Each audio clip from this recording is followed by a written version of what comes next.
शू जिंगमिंग के एक बिजली जैसी तेज अटैक की ताकत से शियाओ चुनलिन पीछे की तरफ उड़ जाता है। उसका पूरा शरीर लहूलुहान और चोटों से भरा हुआ। वो इतनी जोर से दीवार से टकराता है कि पास की पत्थर की दीवार सीधा चकनाचूर हो जाती है। जो लोग ये सब देख रहे होते हैं, खासकर वो दयालु एडवेंचर लड़की और उसकी टीम, सब पूरी तरह सन्न रह जाते हैं। इस अचानक और डरावनी पावर डिस्प्ले से शू जिंगमिंग शांत खड़ा रहता है, तबाह हुए आंगन के बीचों बीच, जैसे उसे आसपास के हंगामे से कोई फर्क ही न पड़ा हो। भीड़ उसके आसपास से रास्ता छोड़ती है, सबके चेहरों पर सदमे का भाव है। वो सब बड़बड़ा रहे हैं शियाओ चुनलिन की इतनी तेज और भयानक हार के बारे में। कोई कहता है कि उसने तो देखा ही नहीं कि शू जिंगमिंग ने अटैक कैसे किया, जबकि दूसरा कहता है कि उन्हें तो पहले लगा था नया बंदा कमजोर होगा, पर ऐसा तो बिल्कुल नहीं निकला। सबका एक ही नतीजा निकलता है, शियाओ चुनलिन ने गलत बंदे से पंगा ले लिया। वो दयालु एडवेंचर लड़की और उसकी फ्रेंड्स भी अभी तक समझ नहीं पा रही थीं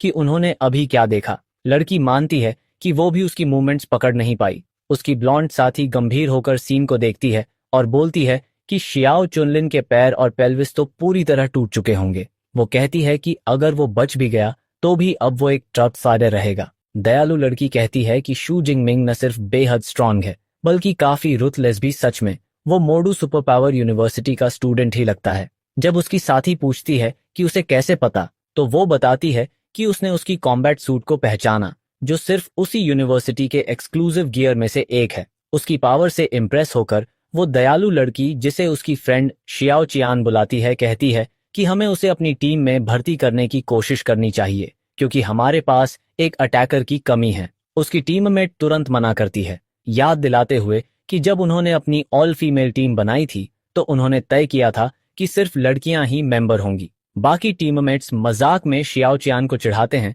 कि शायद वो सिर्फ इसलिए चाहती है क्योंकि वो बंदा हैंडसम है। हालांकि वो भी मानते हैं कि उन्हें कोई आपत्ति नहीं होगी अगर वो जुड़ जाए। ये सब सुनकर शियाओ चियान शर्म से लाल पड़ जाती है। उधर शू जिंगमिंग उनकी बातें पूरी तरह इग्नोर करते हुए सीधे वाइल्डरनेस एंट्री गेट की तरफ बढ़ता है। वो अपना एडवेंचर कार्ड स्कैन करता है और एक नोटिफिकेशन आता है जो उसकी आइडेंटिटी कंफर्म करता है और उसे एंट्री की परमिशन देता है। वो विशाल गेट से होकर यूने वाइल्डरनेस के घने और अनछुए जंगल में दाखिल होता है। थोड़ी दूर चलते ही वो रुक जाता है। पेड़ों के पार से किसी शक्तिशाली जानवर की जोरदार दहाड़ गूंजती है। वो तुरंत पहचान लेता है कि ये किसी हाई टियर बीस्ट की टेरिटोरियल दहाड़ है, शायद टियर 4 लेवल की। लेकिन वो शांत रहता है, खुद से कहता है कि आज उसका टारगेट ये बड़े जानवर नहीं है। वो अपना शिकार प्लान करना शुरू करता है। उसे याद है कि युआन वाइल्डरनेस 2 हिस्सों में बांटी है, एक खंडहर शहर और एक पहाड़ी जंगल। वो सोचता है कि शहर में रहने वाले जानवर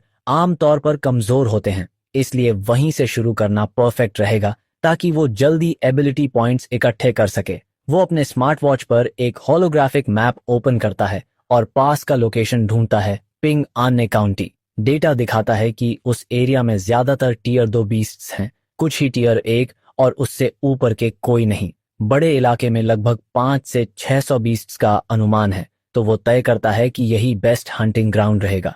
एक जोश भरी आवाज में शू जिंगमिंग अपनी एंट्री का ऐलान करता है, पिंगान काउंटी मैं आ गया, और पूरी स्पीड में दौड़ पड़ता है। उसका शरीर हल्की नीली आभा में लिपटा हुआ है। उसकी स्पीड इतनी जबरदस्त है कि पेड़ उसके पास से बस धुंधले गुजरते हैं। वो जल्द ही उस वीरान टूटी फूटी सिटी की गलियों में पहुंचता है, जहां उसकी मौजूदगी तुरंत एक हिंसक भेड़िए जैसी दिखने वाली बीस्ट को खींच लेती है, जो अंधेरे से झपट कर उस पर हमला करती है। शू जिंगमिंग शांत मन से उसे पहचान लेता है, टियर 2 शैडो कैट।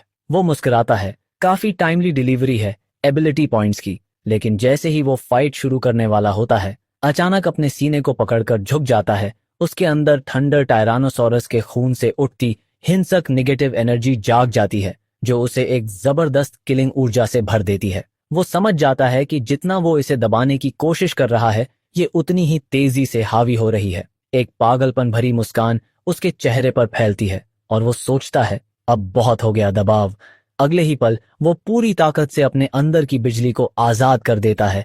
बैंगनी बिजली का तूफान छा जाता है। वो अपने खून की प्यास को पूरी तरह स्वीकार कर लेता है। उसकी अचानक बदली हुई शक्ल और डरावनी ऑरा देखकर शैडो कैट वहीं जम जाती है, डर के मारे हिल तक नहीं पाती। सीन कट होता है 1 महीने बाद। 4 एडवेंचर्स की एक टीम उसी काउंटी की खाली गलियों में पेट्रोलिंग कर रही होती है। उनमें से एक पूछता है अपने गंजे लाल दाढ़ी वाले कैप्टन से, कैप्टन ये जगह इतनी सूनी क्यों है? पूरे दिन घूम लिए, एक भी बीस्ट नहीं मिला। कैप्टन गुस्से में जवाब देता है, मुझे क्या पता, ये तो खुद बहुत अजीब है। वो कहता है कि इतने बड़े शहर में सैकड़ों जानवर होने चाहिए थे, और अगर माइग्रेशन भी हुआ होता तो भी पूरा इलाका इतना खाली नहीं हो सकता था। तभी अचानक उनकी किस्मत बदलती हुई लगती है जब उनके सामने एक बड़ा टाइगर जैसा जानवर दिखाई देता है, आर्म ब्लेड टाइगर, जो उनकी टीम को चौंका देता है। आखिरकार एक टारगेट मिल जाने से राहत महसूस करते हुए कैप्टन अपनी टीम को जोश से पुकारता है कि सब मिलकर इसे खत्म करो। लेकिन वो लोग अभी हिले भी नहीं थे कि तभी आसमान से शुद्ध बैंगनी बिजली का एक विशाल भाला गिरता है। वो एनर्जी स्पीयर सीधा उस जानवर पर जाकर टकराता है और एक जबरदस्त धमाके के साथ पूरे इलाके को बैंगनी बिजली और मलबे से भर देता है। वो टाइगर सेकंड्स में ही राख में बदल जाता है। सारे एडवेंचर्स हैरान रह जाते हैं, एकदम स्तब्ध। उनमें से एक डरते हुए कहता है, क्या वो किसी नए टाइप का लेजर वेपन था? अनुभवी कैप्टन तुरंत मना करता है, नहीं, लेजर इससे बहुत तेज होती है। वो सही अंदाजा लगाता है कि यह हमला किसी बेहद शक्तिशाली लाइटनिंग एलिमेंट कॉम्बैट टेक्निक से किया गया है। कैप्टन तुरंत सिचुएशन समझ जाता है, ये हमला कोई चेतावनी थी। वो कहता है, ये इलाका अब किसी बेहद ताकतवर बंदे की टेरिटरी है। वो अपनी टीम को फौरन निकलने का आदेश देता है। उसके साथ ही जल्दी से पैकअप करने लगते हैं। कोई कहता है, वो बिजली का भाला तो सच में बहुत डरावना था। दूसरा जोड़ता है, अब समझ आया, हमें इतने देर से कोई बीस्ट क्यों नहीं मिला, सब इसी लाइटनिंग यूजर ने उड़ा दिए हैं। कैप्टन चिल्लाता है, जल्दी करो, अगर हम यहाँ और रुके और उस पावर हाउस को गुस्सा आ गया तो हमारी भी खैर नहीं। सीन शिफ्ट होता है। अब कैमरा दिखाता है शू जिंगमिंग को, जो एक ऊंची बिल्डिंग के ऊपर शांत बैठा है। उसके सामने एक सिस्टम नोटिफिकेशन पॉपअप होता है, टियर 2 आर्मलेट टाइगर किल कंफर्म प्लस 19 एबिलिटी पॉइंट्स। वो मुस्कुराता है, अपने प्रोग्रेस पर खुश होकर सोचता है कि उसकी थंडर स्पीयर टेक्निक अब इतनी एडवांस्ड हो चुकी है कि उसकी रेंज 1000 मीटर से ज्यादा पहुंच गई है। वो अपना स्टेटस पैनल खोलता है और पिछले एक महीने की अपनी अचीवमेंट्स देखता है। अब तक उसने 8000 से ज्यादा एबिलिटी पॉइंट्स इकट्ठे कर लिए हैं, जिससे वो एक हाई लेवल फर्स्ट टीयर से high level second tier user बन चुका है। उसका थंडर इंडेस्ट्रक्टिबल बॉडी भी अब तीसरे लेवल पर पहुंच चुका है। वो गर्व से नोट करता है कि उसने अपनी कई ए रैंक कॉम्बैट टेक्निक्स को इंटरमीडिएट लेवल तक उठा लिया है, और वो मानता है कि इतनी जल्दी ये कारनामा और कोई नहीं कर सकता था। पूरे काउंटी को क्लियर कर देने के बाद शू जिंगमिंग सोचता है कि अब पैकअप का टाइम आ गया है। वो प्लान करता है कि आज रात वो सप्लाई बेस लौटेगा और फिर कल और गहराई में वाइल्डरनेस में जाएगा। अगले दिन यूई सप्लाई बेस पर एक ग्रुप ऑफ एडवेंचर्स हैरान होकर देखता है कि शू जिंगमिंग वापस आ रहा है, एक नामुमकिन सा भारी और ओवरफ्लो होता बैकपैक लादे हुए। वो सब हंसते हुए मजाक उड़ाते हैं, भाई इसका बैग तो लगता है खुद चलने लगा है, कहीं ऐसा तो नहीं कि ये पूरा जानवर ही उठा लाया है। लेकिन उन्हें पता नहीं होता कि शू जिंगमिंग के मन में क्या चल रहा है। वो सोचता है, अच्छा हुआ मैंने बैग का रीइंफोर्स्ड वर्जन खरीदा था, वरना ये 400 किलो से ज्यादा बीस्ट मटेरियल्स कभी नहीं झेल पाता। वो सीधे एडवेंचरर्स हॉल में जाता है और रिसेप्शन काउंटर पर पहुंचता है अपना हॉल बेचने के लिए। वुमेन रिसेप्शनिस्ट विनम्रता से पूछती है कि वो कौन से मटेरियल्स बेचना चाहता है और उसे एक बड़ी स्केल की तरफ गाइड करती है। शू जिंगमिंग अपना विशाल बैग खोलता है और अंदर से एक पहाड़ जैसा ढेर निकलता है, जो कीमती और हाई क्वालिटी बीस्ट पार्ट्स से भरा है। वो कहता है, मेरे पास करीब 400 किलो टियर 2 बीस्ट मटेरियल्स हैं, जरा चेक करिए इनकी वैल्यू कितनी होगी। रिसेप्शनिस्ट हैरान रह जाती है। वो पार्ट्स को देखकर नोट करती है कि ये सारे सबसे प्रीमियम हिस्से हैं, जैसे tiger tendons, clause and rhino horns. पूरी तरह ओवरवेलम्ड होकर वो माफी मांगती है और कहती है कि इतने बड़े क्वांटिटी के लिए उसे हेल्प बुलानी पड़ेगी। थोड़ी देर में एक अच्छे कपड़े पहने हुए आदमी 2 लाल ड्रेस वाली असिस्टेंट्स के साथ आता है। वो खुद को इंट्रोड्यूस करता है, मैं शियाओ यी एक्विजिशन डिपार्टमेंट का मैनेजर हूँ। शू जिंगमिंग अपना नाम बताता है और शियाओ यी मुस्कुराकर उससे हैंडशेक करता है। वो कहता है, इतने यंग होकर भी आपने इतनी बीस्ट्स का शिकार किया, ये काबिले तारीफ है। वो अपने स्टाफ को इन्वेंट्री संभालने को कहता है और शू जिंगमिंग को अपने साथ बैठने का निमंत्रण देता है। जब शू जिंगमिंग उसके साथ बैठा होता है, एडवेंचरर्स हॉल का स्टाफ फ्लोटिंग स्कैनर ड्रोन्स की मदद से उस विशाल बीस्ट मटेरियल्स के ढेर की बारीकी से जांच कर रहा होता है। मैनेजर शियाओ यी साफ तौर पर उसके टैलेंट से इंप्रेस होता है और मन ही मन फैसला करता है कि इस यंग पावर हाउस के साथ अच्छे रिश्ते बनाए रखना समझदारी होगी। मैनेजर शियाओ यी मुस्कुराते हुए शू जिंगमिंग को एक प्लैटिनम मेंबरशिप कार्ड देता है, जो सप्लाई बेस पर हर खरीद पर डिस्काउंट देता है और विनम्रता से कहता है कि वो इसे एक छोटे से तोहफे के तौर पर स्वीकार करे। शू जिंगमिंग शालीनता से कार्ड लेता है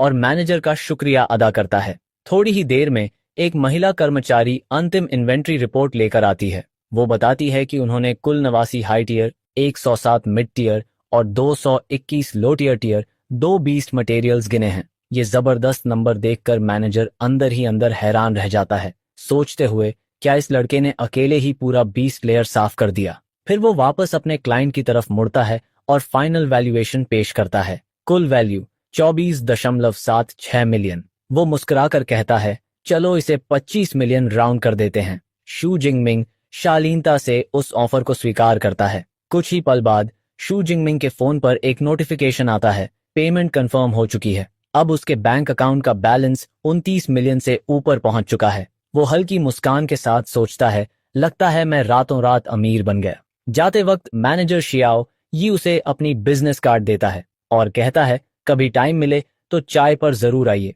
शू जिंगमिंग विनम्रता से जरूर कहकर निकल जाता है। मैनेजर उसे जाते हुए देखता है और मन ही मन सोचता है, इस नौजवान का फ्यूचर तो लिमिटलेस है। लेकिन जैसे ही शू जिंगमिंग बेस से बाहर निकलता है, मैनेजर का फोन बजने लगता है। वो कॉल उठाता है और स्क्रीन पर नाम चमकता है, जियाओ चुनलिन। लाइन के दूसरी तरफ एक अस्पताल के बेड पर पूरी तरह पट्टियों में लिपटा और व्हील चेयर पर बैठा हुआ जियाओ चुनलिन गुस्से से चिल्ला रहा होता है, मैंने उसे देखा, वही था जिसने मुझ पर अटैक किया था। वो बेस पर वापस आ गया है, मुझे बदला दिलाओ। अब ये साफ हो जाता है कि मैनेजर शियाओई वही पावरफुल कॉन्टैक्ट है जिससे जियाओ चुनलिन जुड़ा हुआ था। शियाओई शांत स्वर में पूछता है, क्या तुम उस high level first tier user की बात कर रहे हो? और बताओ क्या प्लान है? जियाओ चुनलिन गुस्से में गरजता है, टाइगर शार्क स्क्वाड भेजो, मैं चाहता हूं कि उसका जीना हराम हो जाए। मैनेजर थोड़ी देर चुप रहता है, फिर कहता है, ठीक है, मैं तुम्हें टाइगर शार्क स्क्वाड दूंगा, लेकिन याद रखो इसके बाद हमारा रिश्ता खत्म। जियाओ चुनलिन शर्त मान लेता है और कस्में खाता है कि जैसे ही बदला पूरा होगा वो शहर छोड़ देगा। कॉल खत्म होते ही मैनेजर शियाओ यी को एक अजीब सी बेचैनी महसूस होती है। वो खुद को समझाने की कोशिश करता है, शायद मैं बस ज्यादा सोच रहा हूँ। टाइगर शार्क स्क्वाड तो टीयर 2 एलाइट टीम है, एक फर्स्ट टीयर लड़के को हैंडल करना उनके लिए कोई बड़ी बात नहीं। उधर सप्लाई बेस की गलियों में चलते हुए शू जिंगमिंग अचानक एक जोरदार छींक मारता है। वो अपनी नाक रगड़ते हुए सोचता है, हम किसने याद किया? या कहीं कोई मेरे बारे में बुरा तो नहीं बोल रहा? अगर अगला पार्ट चाहिए तो बस एक काम कर दो, लाइक करो, कमेंट करो और सब्सक्राइब करके घंटी बजाओ, क्योंकि अगली कहानी और भी ज्यादा पागलपन से भरी होने वाली है। और हाँ, अपने थॉट्स नीचे कमेंट करो, तुम किस मोमेंट पर सबसे ज्यादा शॉक्ड हुए। मिलते हैं अगले धमाकेदार वीडियो में।